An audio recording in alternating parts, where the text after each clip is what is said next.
Adobe Flash was this old software that was used to create videos and play games straight through your web browser, so it was really popular among aspiring game developers and animators in the early 2000s. Chances are you've played or at least heard of a game that was created using Flash, like Club Penguin, Habbo Hotel, Cool Math Games, a bunch of other titles that nobody really cares about unless you played them as a kid. Flash got deleted at the end of 2020, which to be honest was way past its lifespan because we already got everything we needed in games like Fortnite.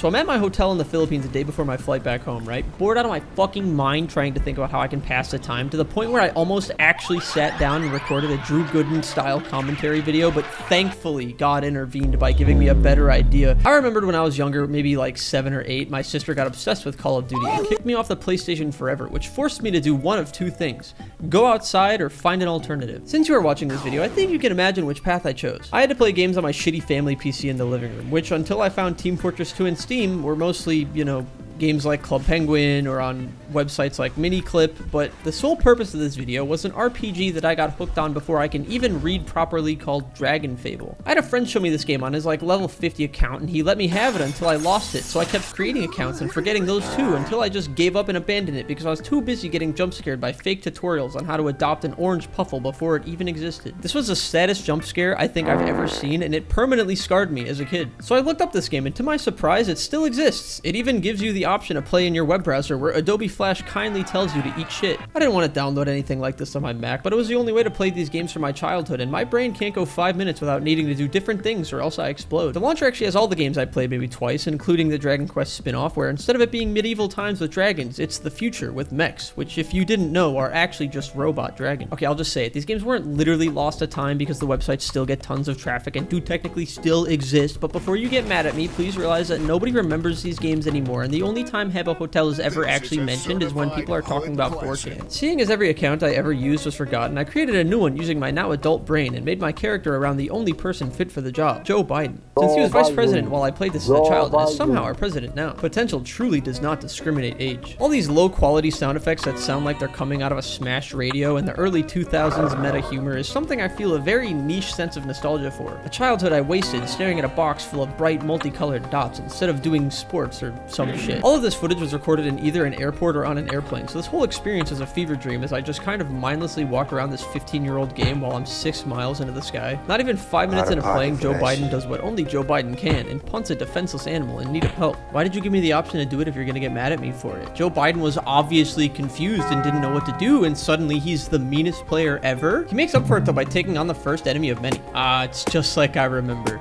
Spamming the one attack button I have unlocked until I win the fight and then get rewarded with an ensemble of wonderful noise upon level up.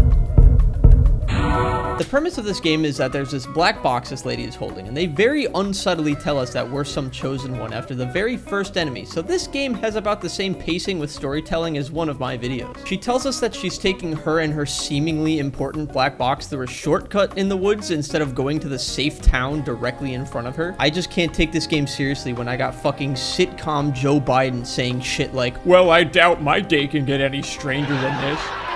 So I tell the Rollith guy at the castle what the lady said, and he panics and tells me to save her, so Joe Biden is like, nah. And then he breaks character and goes on a long rant about how this is important to the story and I need to do it. Honestly, I think it's kind of funny, in a very heavily ironic kind of way, because it does just reek of old Flash game humor that you just don't see anymore, even if it is corny as hell. Joe Biden goes to save the priestess from this guy named Drakus, who looks like he would name his clan the Dark Wolf Bandits, and he wants to steal the black box from him. Joe Biden got in his feels and provokes him, so he had to spam attack some more, and then bro got on his knees to propose, and we leveled up again in our second fight. While Joe Biden was busy boasting his monumental power, a fucking Smeagol-looking thing steals the black box in the back. Lady Celestia saw it happen but didn't say anything because I was on a roll and just vanished. Back in town, I tried to recruit Rollith as my teammate and got paywalled from being his friend, but I did get to level up Joe Biden's stats to how they are in real life. Strong, charismatic, and lucky. I did a bit of exploring around the castle and did a side quest to clear out this guy's garden of like these pig boar things, and after removing them all and double checking I did, the quest never completed. I thought maybe I had to talk to him again, but it just restarted the quest, so I guess this game has bugs that went unfixed for the last like 13 years. So then Joe Biden went to cleanse this area of spooky creatures and spirits, and this place got me thinking something about this game is off,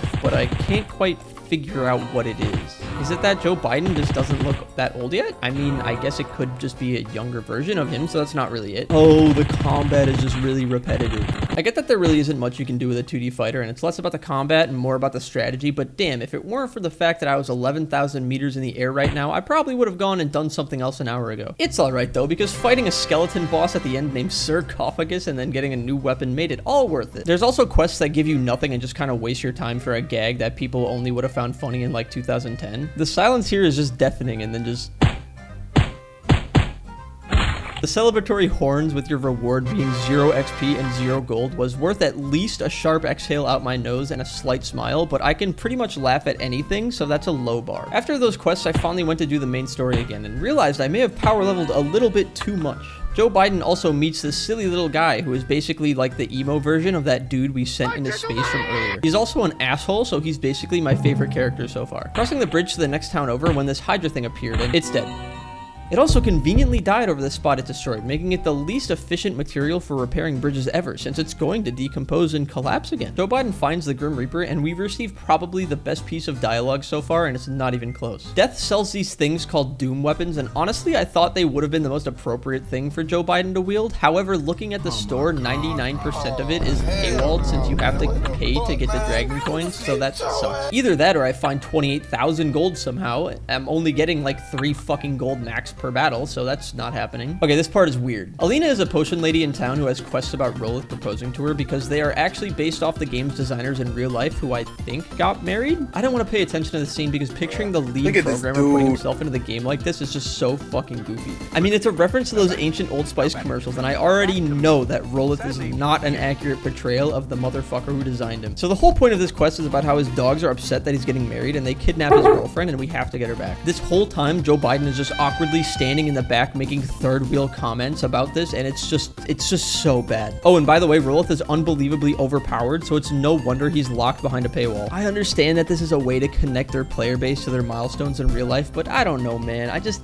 didn't need to be a part of it, and maybe I'm just a hater. I don't know. Joe Biden finds the black box later, and it's with this girl who trapped the goblin thing, and she wants us to do quests to get it back. She joined our party, and I also picked up this kid who is very dangerously losing grip of his sword every single time he swings it. I also found Tilly, the thing I kicked earlier. These quests suck because the last one is literally just kill the same enemy 40 times and all 3 of them do shit for damage. Joe Biden got this sword that looks a lot more like his style, and it's also electric, so that means it now makes this incredibly obnoxious noise every time I hit an enemy. After the quest, this furry guy appeared again, and this time he has backup. Thankfully though, I figured out that stunning enemies is the strongest thing in the game, and I killed it before it could even attack. We beat Dumbcock or whatever his name was again, and plot twist, the box is empty. Oh, the Smeagol dumped the dragon egg in the box in the junkyard. To be continued. I guess you're gonna have to let me know if you want me to continue Joe Biden's dragon adventure in the comments or something. Sorry, I had to. I didn't do more of the story, but I also didn't stop playing though. This waterfall was hiding a secret entrance the whole time, and it was a paywall, so I caved and bought the stupid fucking dragon thing because why not? I had nothing better to do on this plane. When I booted the game back up, I got bombarded with new shit, and there's even this daily dragon coins quest that I didn't do because I wanted to explore more. The first thing I did was recruit Rolith because it was the first thing I noticed was paywalled, and he's also the first teammate I've had to stay around my level because of course he is. Also, leveling skills is now free because of course it is. It was at this obscure mask shop that I bought my first item with the pay-to-win coins. The mask is purely cosmetic, but it was a very obvious reference to Among Us, which immediately told me that this game was updated recently within the last few years, and that blew my fucking mind. All dripped up, I went behind the waterfall, and I was very disappointed to find that it was just a generic retextured dungeon with water enemies, and I see the exact same one later is just a different color. If you already played this game and enjoy it, more power to you. But if you were someone who wanted to start playing today, would you have a better chance of getting hooked to it than other games of similar age or games today? Could you look past the fact that it was made in 2006 and enjoy it, or does that ruin the perception of its quality for you? Games that are astronomically old and have an unreal amount of content added to them still need an easy and inviting way for new players to keep playing. We see this problem with games like League of Legends and World of Warcraft, where it's almost impossible to want to start playing because of how much there is to learn, but Dragon Fable has a very easy learning curve. I think games like this actually do still have a place in modern gaming, even if it's not spectacular. It's still an enjoyable way to waste time if you have it. Dragon Fable being pay to win is stupid, of course, but the devs need a way to make money somehow, and at least it adds a bunch of content and stuff for you to do instead of it just being, you know, like